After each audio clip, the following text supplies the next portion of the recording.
Thanks for tuning in, everyone. Today's lesson, we are learning about a traditional dance called Jankunu or Wanaragua. Wanaragua. And it is a traditional dance performed during the Christmas and New Year's time.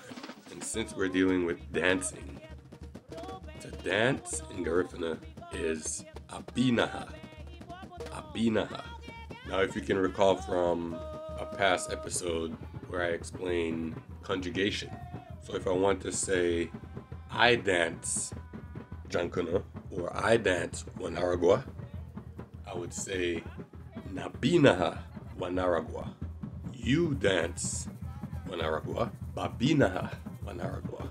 He dances Labinaha Wanaragua. She dances Wanaragua, which is kind of uncommon. Tabinaha Wanaragua. We dance Wabinaha Wanaragua. They dance Wanaragua, or they are dancing Wanaragua.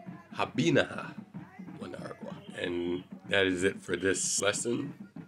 I appreciate you spending your time. And until the next episode, Sareme, ayo.